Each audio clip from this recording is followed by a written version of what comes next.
Hey everybody, thank you so much for joining me for another episode of 10 Minute Tuesday. If you haven't already, please like, share, and subscribe. And today we got my dog Hakeem in the building. Hakeem, what's going on, bro? How you doing, man? Thanks for having me. Yeah, of Thanks for course, having me. man. Of course. Thanks for being on, man. So we've done a number of these, man. So Hakeem, go ahead and let's get into it. Introduce yourself. All right, so yeah, man, I'm Hakeem. I am a senior analytics consultant at phData. I'm also a Microsoft certified Fabric analytics engineer. So, they retired the DP 500, came out with the DP 600.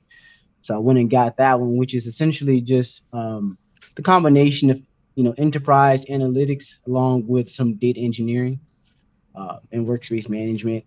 So that's a little bit about myself. I got into data from a case management background. So I worked at a correctional facility, and I showed the managers of the correctional facility that, hey, I knew how to handle data. I was managing my caseload with data. I was keeping up with client per diems with data. And I did that, with Excel files. I was fairly new, but what I would do is I would have like the Excel shortcuts on my wall. I would, cut it out, put it on my wall, and I had the Excel Bible at the time.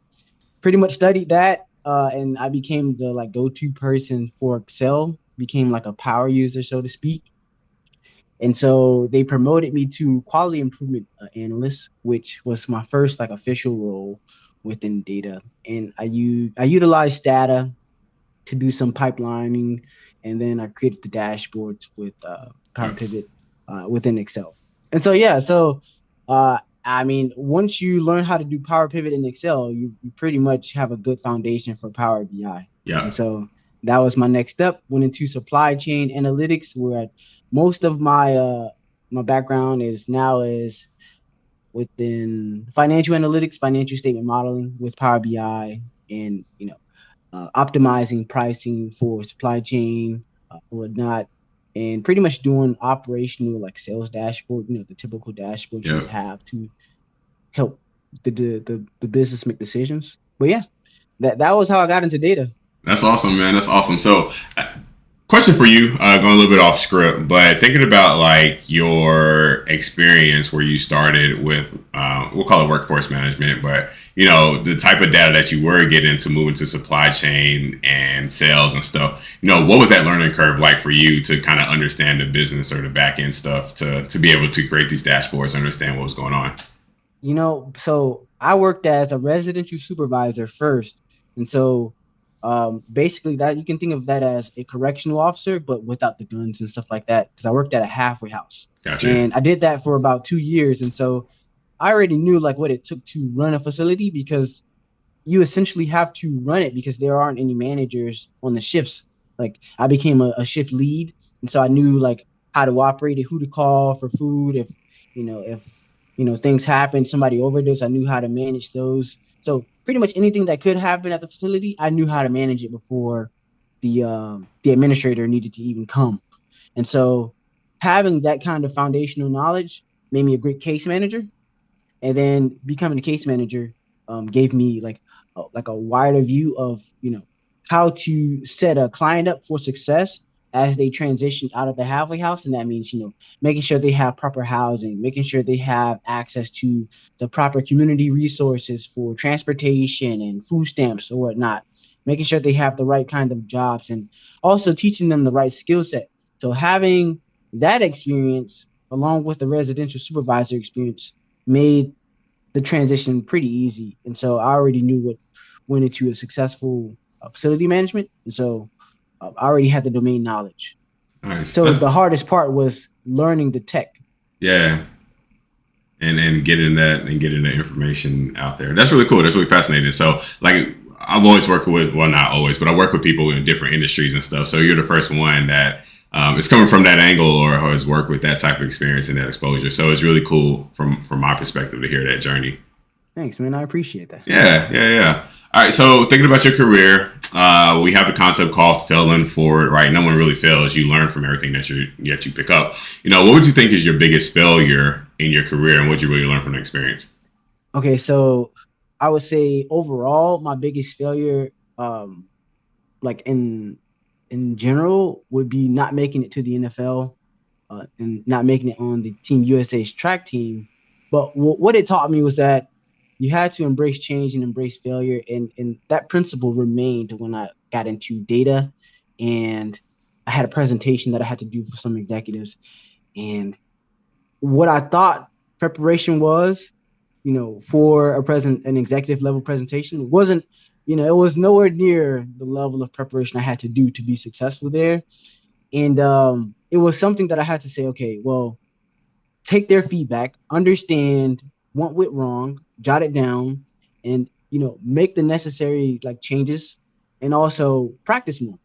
And so I think embracing change and embracing failure, embracing feedback is something that really helped me, and is still helping me to this day to be successful, because it helps me keep an optimistic point of view, and it helps me, get better, right? Yeah. By having that kind of mindset, you can be adaptable, and pretty much anything can go wrong in your life, and then you can look at it and say, well, okay, this didn't go as planned, but this isn't how it's going to end, right? Yeah. And so keeping that fighter mentality.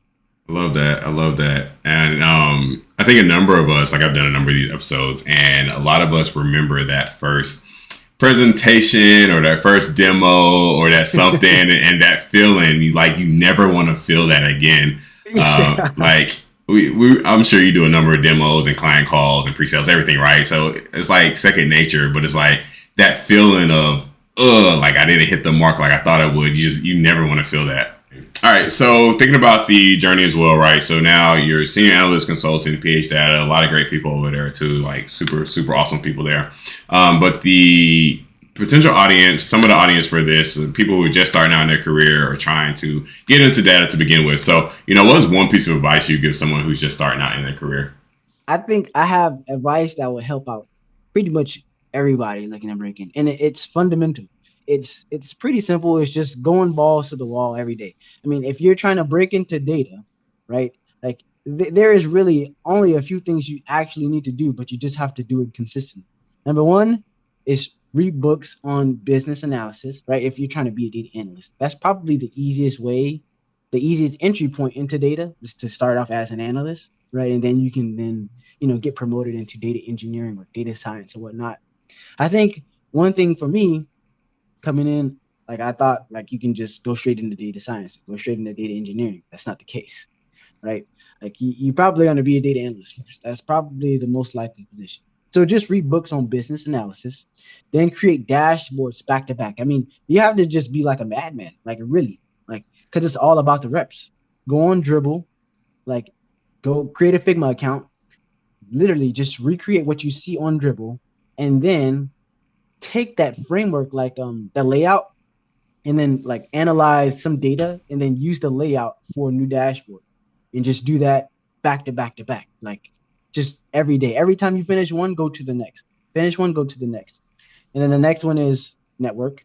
Like you have to have community. Like the reason why I'm in the position that I'm in right now is due to people. Like you can study as much technology as you want, but at the end of the day, like the world revolves around people. So making sure that you stay in contact with people and letting people know, like, hey, I'm here by posting on LinkedIn, like those things will get you where you need to go. And quite frankly, I would say the networking and staying in touch with people will have to be ranked number one out of all of them. So, Yeah.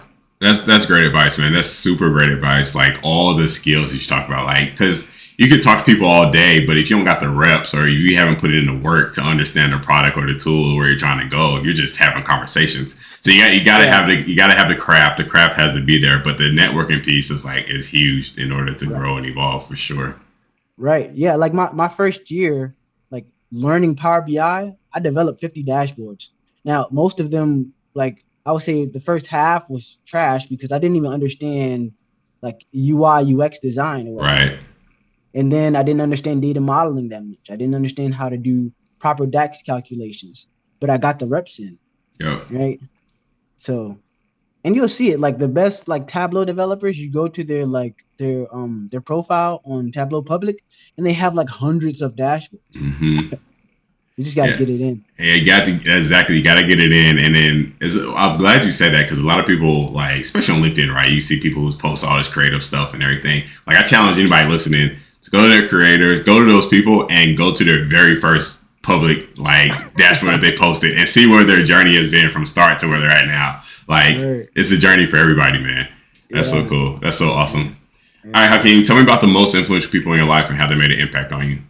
I would say the number one person for me has to be my mother, man. She's been a great leader for me. And I think the number one value she's always been able to like represent is grit, right? Like no matter what she's been through, like she will keep going as hard as she can because one of her goals is to provide for her family. And she always told us that she loved us. She always told us that, sometimes things will be hard, but she's going to keep going. And she did. She went from getting paid like $7 an hour to getting her master's degree and then PhD, becoming this highly paid teacher. She gets paid a ton of money now. She's up there in New York. And just seeing her growth was a good representation of what I should model my life after, and which I did, right? And so every day I go through life with the mindset that I got to work for it. If I want something, I got to work for it. It's not going to be handed to me. And I appreciate her for that because, if you go through life looking for handouts, you're probably not going to get many. Love that. Love it, man. Shout out to moms, man. Shout out to Yeah. tenacity and grit and all that Yeah. and trickles Yeah. down, man. It's definitely it shows in you that work ethic, that dog. You got to fight for what you want, man. Yeah. Yeah. For sure. For sure. All right, Hakeem, where can listeners find you at online? LinkedIn. I'm always on LinkedIn. You can just type in my name, Hakeem Lawrence. I'll be posting about Power BI, data modeling, DAX regularly. Awesome, awesome. Follow him on LinkedIn. I'm gonna talk him into getting a YouTube channel so you get some content out there and get on the screen as well. But yeah, follow Hakeem, man. He's a great follow on there, man. I appreciate you taking time out today. Hey, man, I appreciate you for having me, man. Yeah, no problem, no problem. And as I said in the beginning, if you haven't already, please like, share, and subscribe, and we'll talk to y'all next week. Yeah, have a great day.